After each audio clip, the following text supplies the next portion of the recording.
میرا غفلت میں ڈوبا دل.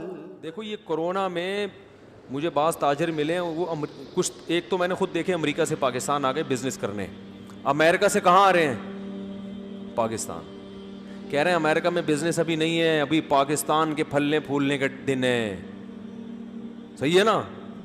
لیکن پاکستانیوں کو یہ بات معلوم نہیں آ رہی. یہ گوروں کو پتہ ہے, گورے آ رہے ہیں, گورے کہہ رہے ہیں ادھر لگاؤ پیسہ, کیونکہ کرونا نے نا دنیا کو بالکل الٹ دیا ہے.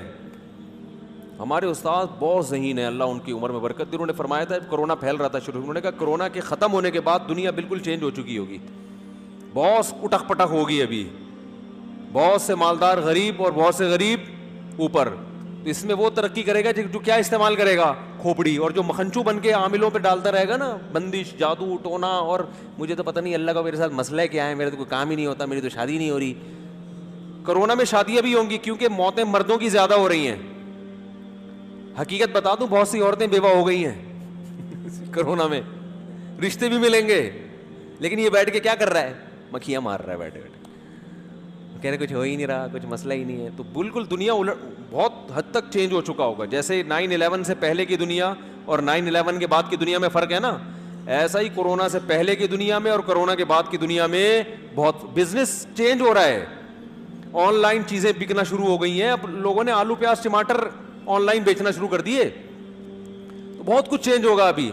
تو جو کھوپڑی استعمال کرے گا نا وہ اس چینجنگ سے کیا کرے گا؟ فائدہ اٹھائے گا.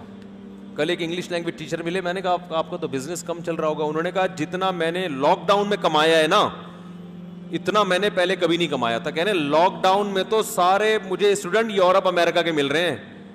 نہیں آ رہی بات؟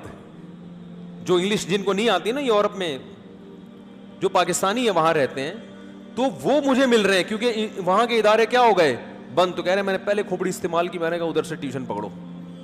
انٹرنیٹ پہ پڑھا کے کیا کہہ رہے ہیں؟ نوٹ چھاپ رہے ہیں معذرت کے ساتھ. تو کھوپڑی کوئی قوم اگر استعمال نہ کرے تو اس کے مقدر میں ذلت ہے. پھر یہ ذلت اللہ کی نعمت نہیں ہے کہ صحابہ بھی غریب تھے تو ہم بھی غریب ہیں.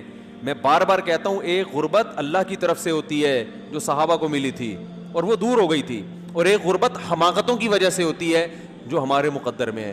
حماقتوں والی غربت پہ اللہ کا, یہ اللہ کی نعمت بولو نا بھائی, نہیں ہے. آپ پڑھے ہوئے گھر میں کچھ کرتے ہی نہیں ہے, ہلتے ہی نہیں ہے, کھانے کو ترس گئے, فاقے پڑھنا شروع ہو گئے, نہ ملازمت کر رہے ہو نہ کوئی دماغ استعمال کر رہے ہو, سستی کاہلی کی وجہ سے ہر وقت منہ میں گٹکا رہتا ہے آپ کے. پھر آپ غریب ہو گئے اور گھر میں اب چولہا نہیں جل رہا آپ کے, تو آپ کو نبی صلی اللہ علیہ وسلم کے گھر میں بھی 40 دن چولہا نہیں جلتا تھا. صحابہ میں بھی ایسے لوگ تھے تو بھوک سے بے ہوش ہو جایا کرتے تھے. تو میرے تو منہ میں پھر بھی گٹکا ہے, ٹھیک ہے نا. تو یہ جو غربت کی مثالیں آپ پیش کریں گے بھائی, یہ آپ غلط مثالیں دے رہے ہیں. یہ حماقت اور سستی اور کاہلی کی وجہ سے ہے, سمجھ رہے ہو؟ یہ سستی اور کاہلی کی وجہ سے ہے. تو ہم جو ترقی میں اس وقت مسلمان پیچھے ہیں نا, اس کی وجہ تو یہ نہیں کہ کوئی اسلام میں ہم نے بہت عمل کیا تو اللہ نے کہا تمہیں دنیا نہیں دوں گا آخرت دوں گا. اس کی وجہ تو ہماری اپنی نالائقی ہے. لیکن اصول یہ ہے کہ بعض دفعہ انسان محنت کرتا ہے پھر بھی نہیں ملتا, بعض دفعہ ایسے بھی ہوتا ہے. گوروں میں بھی ہر ایک کو تھوڑی ملتا ہے. لیکن اگر مل بھی جائے تو محض ملنا اس کی علامت نہیں ہے کہ اللہ آپ سے خوش ہے. نافرمانوں کو بھی اللہ بہت زیادہ نواز دیتا ہے, اور فرما برداروں کو اللہ تعالیٰ بعض دفعہ ایسا ہوتا ہے کہ وہ تنگ زندگی عطا کرتا ہے. تنگ زندگی کی مراد یعنی غربت والی زندگی.